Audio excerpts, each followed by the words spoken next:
Welcome po kayo sa aking channel. Andito po ako sa airport. Namatay po yung kapatid kong bunso na mahal. Iniwan po ako. Iniwan na po kami. Ito po kami magkakapatid. Yung bunso ko pong lalaki, ang pinakabunso lalaki, 54 years old, na heart attack po siya, stroke. Hindi ko nakaabot sa ospital daw. Talagang uuwi ako ngayon, Agis. Hindi pa ako hinintay, mga kababayan ko. Kahapon pa ako umiiyak at gabi, hanggang kaninang umaga, hanggang ngayon. Pinigpigilan ko na umiyak ngayon kasi gusto kong cancelin ang lipad namin ni Ma. Sabi ko, hindi ako, okay lang ako yun. Uminom ako ng pampakalma para hindi ako mag-hysterical. Mahal na mahal ko yung kapatid ko na yun, kaya ako nandito, kaya ako naghahanap buhay para sa aking kapatid na bunso na yun, saka kay Corazon, sumunod sa akin. Tatlo lang ho kami na nagmamahalan, na minamahal ko, pero mahal ko din yung mga matatanda akong kapatid. Pero mas mahal ko itong dalawa sumunod sa akin dahil pinagbili sa akin ng mga magulang ko, ng nanay ko, ng tatay ko. Sa sobrang stress ng aking kapatid dahil may mga kamag-anak kami, mga swapang, kapiranggot na lupa hindi na ibigay. Ang laki naman ako na itinulong ng pamilya ng tatay ko. Siya ang sampu sila magkakapatid, siya ang bumuhay sa mga maliliit hanggang sa matatanda, tumulong, nagpaaral ng kapatid na dentista, nagpaaral ng high school sa Japan, binuhay. Yun ang istorya. Kasi po ang tatay ko pag nalalasing, nagkukwento po yan. Sabi ko, ano kayo kinukwento ni tatay? Yan, kapiranggot na lupa, sinuswapang. Swapang, may saksak mo sa baga mo. Utang ina yung lahat. Sa sobra ng stress, pinagtatanggol yung lupa niya. Ngayon pinapasok doon yung ex ng kuya ko. In-stress ang kapatid ko. Kaya ayun, sobrang na-stress sa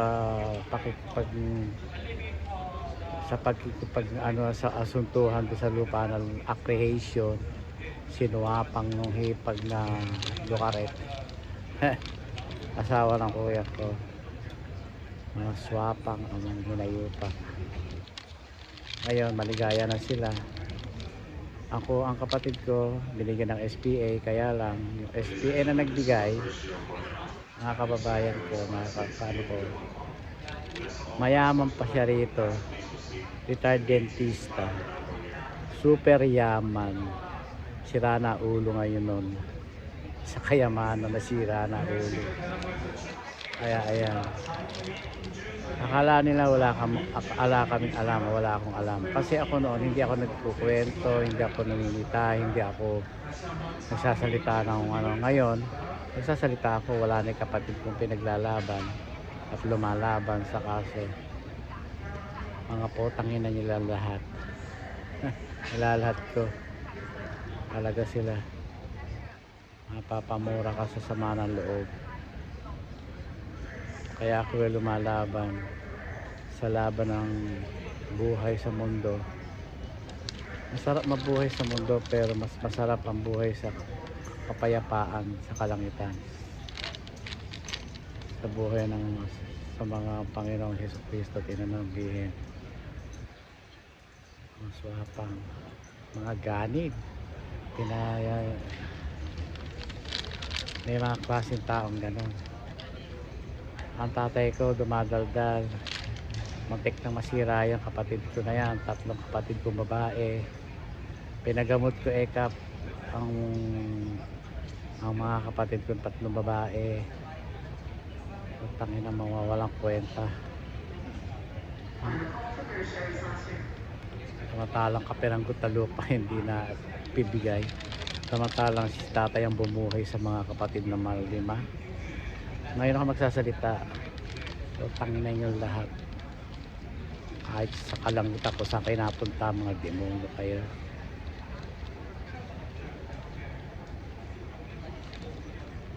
Hindi kami kumikibo. Tinuruan kami maghanap buhay. Yung pinadadala niya na humawak ng mga budget, yun ang mga namunini. Tangina nila lahat. Kahit patay pa sila, putangina nila, magdusa sila. Naglalakad na sa mga delay ang mga hinayo, mga mawalang yung mga kapatid ng tatay. So, mahirap mawala ng mga kapatid at mahal na sa buhay, lalo na ikaw ay pinagbili na ng mga magulang mo na alagaan. Kaya ako inatake sa puso, naoperahan ako sa puso, na-stroke ako ng 4 na beses. Lumaban ako, buti na lang po kamo, dito ako sa Amerika. So, kaya ako yung nakikilaban ho. Na-depress ako, na-stress, na-anxiety, lahat meron ako. Kaya gamot lang ang iniinom ko mga kababayan ko. Wala, ang kapatid ko, kinakausap ko naman, ayaw umalis sa lupa kasi nga po, doon na po kami tumanda. Siya, naging 2, doon po siya sinilang. 54 years old. 54 years old yung kapatid ko. Ako po ay 61 years old. Mahal na mahal ko yung kapatid ko na yun, sumunod sa akin, si Corazon, at si junior namin. Mga walang hiya. Ano na nila. Manda ka, babalikan kita kahit na matanda ka. Marami kang kasalanan sa amin, tangina ka, mapapamura ka tuloy. Kaya yung mga bata, yung mga kapatid nyo, babae, lalaki, mahalin nyo. Kahit tumanda kayo, magmahalan kayo. Kami, nagmamahalan kami magkakapatid. Yan, mahal na mahal ko kayo mga kapatid ko. Lalo na ikaw, Corazon, mag-ingat ka. Ikaw ang may diabetic pa, may sakit ka. Ako gamot lang ako.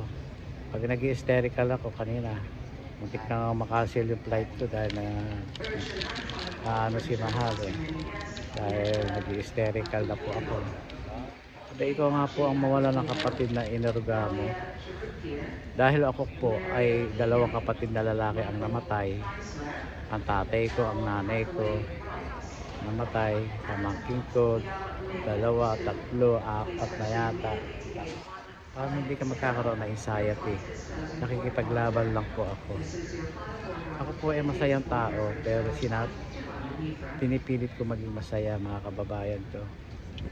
Pero yung ginawa sa amin, hindi ako nagtatanim ng galit, pero babalikan kita. Babalikan ko kayo lahat. Tangina yung mga lahi kayo. Manda kayo.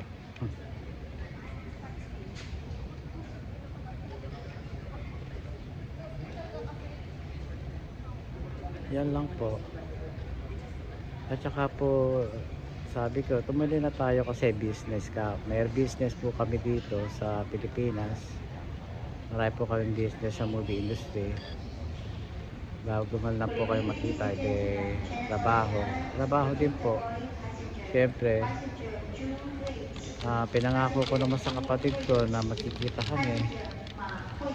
Magkikita kami ng Lunes. Kaya lang, hindi na kayo magkikita. Kaya yun ho ang sinasama ng loob ko. Hindi ako hinintay ng kapatid ko sa bulso. Yan po pinalaki ko yung kapatid ko na yan, si Corazon, si June. Lahat ng sweldo ko, pinadadala ko yan, lahat ng luho na binibigay ko. Ang hindi ko lang pinagluho ang bahay, pero kaya ko pagawaan ng bahay kahit na 4 na milyon na bahay. Pero hindi ko kasi nga magiging layo, ayokong maging hindi naman sa pagyayabang, kaya ko nang patayo siya. Humihiling nga eh. Sabi ko, kaya mo kapatid, patatayuan kita, ibibili kita ng lupa. Kasi inaaliw ko yung kapatid kong bunso dahil umiiyak. Umiiyak sa akin. Kaya akala nyo hindi ako umiinom ng pamparelax. Umiinom po ako. Kada kausap ko siya, kausap ko yung kapatid kong babae. Noong sitwasyon na pinalalayas ng pamangkin niyang paborito, isang demonyito, yung Angeles Eddie na yan. Timawa sa pera. Pucha. Yang De La Cruz na Jimmy na yan, timawa sa pera. Mga swapang, mga putang ama, walang mga utang na loob. Tangina. Yan, yung mga yan, mga swapang. Isaksak nyo sa bagay nyo si Doña Josepa. Inyong inyo na. Ang daing naghahangad sa pera nyo. Kami, naghangad ba kami? Hindi kami naghangad ng pera ng may pera. Kaya namin maghanap buhay na magkakapatid. Kahit kami isang tuka. Pinalaki kami ni tatay at nanay namin na magpakumbaba. At wag sasagot. At wag mga tuwirang ka sa mayroon kang ano. Pagkina yung lahat. Mawa sa pera yan. Kasi yung Eddie na yan, mahirap pa sa daga yan. Mawa. Utod ng yabang. Kaya sila magkakapatid hindi nagkakasundo-sundo. Tangina nila, napapatayan pa yung mga yan. Alam ko mga liko na mabitukan ninyo. Sa pera kayo tumitingin, hindi sa kapwa ninyo. Isaksak niyo yung pera ninyo. Mga putang ina niyo lahat.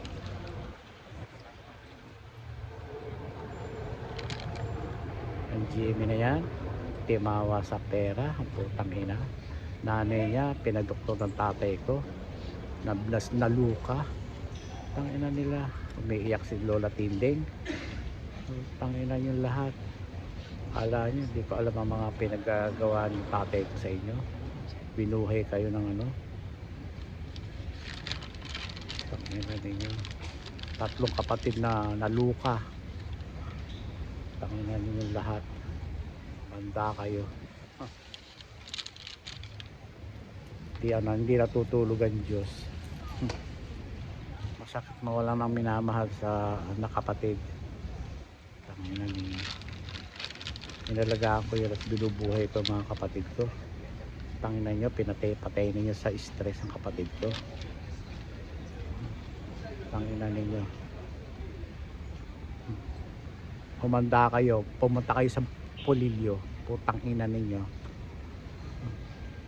Huwag kayong pupunta sa burol ng kapatid ko. Putang ina ninyo. Ikaw Eddie, huwag kang pupunta sa amin. Tangina ka. Ikaw Jimmy, huwag kang pupunta sa amin. Putang ina ka. Kala mo may anak ka, may apo ka. Karmahin ka sana. Putang ina mo. Karmahin kayong lahat. Kita nyo yung nang-api sa akin. Kita nyo yung nagloko sa akin. Nagalit ng loko sa tatay ko. Tangina nyo, kinakarma. Tangina nyo. Umanda kayo sa karma. Biruin nyo. Pinalalasap ko ng kabuhayan at kaginhawahan ng mga kapatid ko. Hindi nyo katulad. Kanya-kanya ng buhay. Kanya-kanya ng mga kayampangan, ng mga putangina ninyo lahat. Ako binubuhay ko yung kapatid ko. Dahil si nanay si tatay, nakita ko ang pagpapahalaga sa mga pamilya, sa mga kapatid. Samantalang yung mga kapatid hindi pinapahalagahan yung tatay ko. Putangina ninyo. Tangina, ilang beses ako magbabayad sa iyo, Doña Josepa. Tangina ka. Umanda ka. Karmahin ka po. Tangina ka. Maglalakad siya sa dilim pag namatay ka. Hindi ka mapupunta kung saan mo gusto pumunta. Tangina ka. Ikaw, wala kang kwentang kapatid. Kapiranggot ng lupa. Tangina ka. Hindi mo pinigay sa pangalan sa tatay ko. Ang tatay ko bumuhay sa iyo. Pinag-aral ka ng high school doon sa Gapan. Tangina ka. Manda ka. kakarmahin ka, putang ina ka. Sa impyerno ka mapunta. Ayop ka, matanda ka. Yung mga timawa sa pera ni Doña Josefa, isaksak nyo sa baga ninyo. Tangina nyo. Sorry mga kababayan ko, ako yan nagmumura sa galit ko. Binubulos ko lang, ayoko na umiyak. At baka ako pababay sa airplano. Ayoko mag-hysterical. Uminom na ako ng pampa-relax. Kaya po ganun.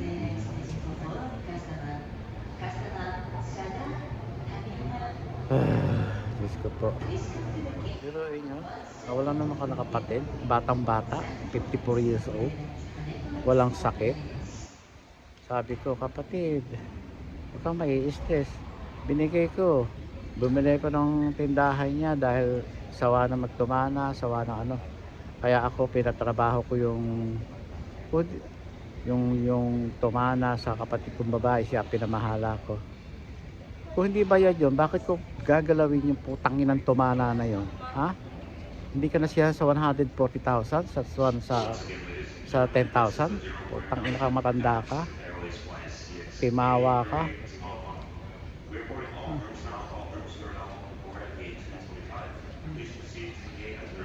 Tapos nagagalit ka na pinapalalangin ka. Sa ugali mo talagang pananalangin ka mamatay. Ako hindi. Hindi ako mabuhay ka hanggang uugod ka. Maghihingalo ka sa hirap ng ginawa mo sa aming pamilya. Tangina ka.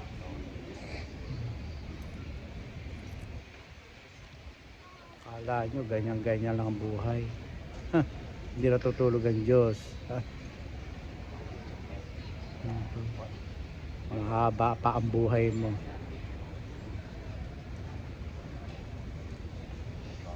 Mga timawa. O ikaw, ikaw Christina, ingatan mo yung kabuhayan mo. At titimawain na Eduardo yan, na Angeles. Yung kondo, ibenta mo na. At yan, titirhan ni Eduardo. Dahil wala ng pera yung yung Eduardo na yan, yung Angeles na yan. Timawa yung mukha na yan. Pinag-iinitan nila pera. Kasi ang nanay mo nakikinig do sa mga utak ng mga demonyo. Ha! Sulsulin yung nanay mo. Sinabi ko sa'yo, sulsulin. Putang inang yan. Kaya yung putang ina mong ina na yan, humanda sa akin yan. Pagdadasal ko, humaba pa buhay niya. Hanggang titig hanggang ano. Walang kwenta. Hindi marunong tumunong utang na loob sa tatay ko. Tanginang yan. Yung nanay mo. Tanginang yan. Nanay mo na yan eh. Ako pinipigilan lang ako ni mahal na idemanda ko yung nanay mo. Tanginang inabayos ako. Ano yung sweldo inaabot ko sa nanay mo? Hindi sapat yung sweldo na yon. Babalikan ko siya. Isusumbo ko siya sa labor. Manda siya. Tanginan niya. Pati tubo kukuhanin ko. Pinagalit-galit ninyo ako. Umanda kayo sa pagbalik ko. Kakausapin ko yung abogado namin.